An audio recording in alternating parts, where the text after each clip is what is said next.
Hi you guys, Ashton here from Something Swanky. I want to show you how to make one of my favorite garnishes for the holiday season. So sugared cranberries are really pretty and they're really easy to make. Let's get started. All you need is 12 ounces of cranberries, and you'll need a cup of sugar, a cup of water, and that's it.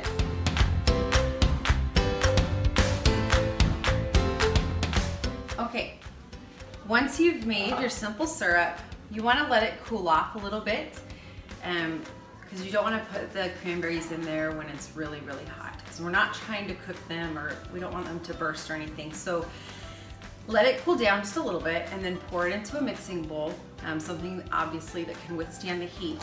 And then what you'll want to do is just mix the cranberries until they're really well coated in the simple syrup, okay? Once you've done that, you have a couple of options. You can let it sit in the simple syrup for as long as 3 days. And what that's going to do is seep into the cranberries and make them a lot sweeter, because cranberries are naturally really tart. So if you're planning on eating these cranberries, you definitely want to let them sit and steep and get that sweetness in them. However, I use them almost exclusively for garnish because I don't love to eat cranberries. It's just a personal preference. So if you're not worried about the flavor, about how sweet they are, you can actually let these just sit in here for maybe 10 minutes. And then you need a slatted spoon, and you just pull them out like this. Find something non-stick to lay them on.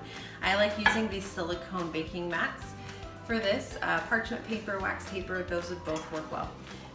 Spoon all of the cranberries out, and what you want to do is let them sit for about 10 minutes. And what's going to happen is that simple syrup that is coating them is going to get nice and tacky.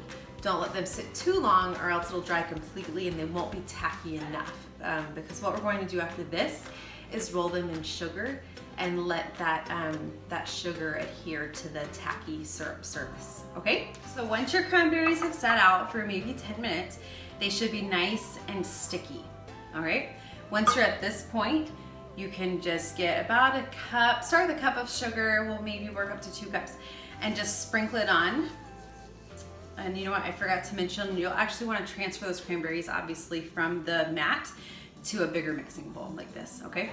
All right, so we're adding our sugar, and then just take a spatula and kind of toss them.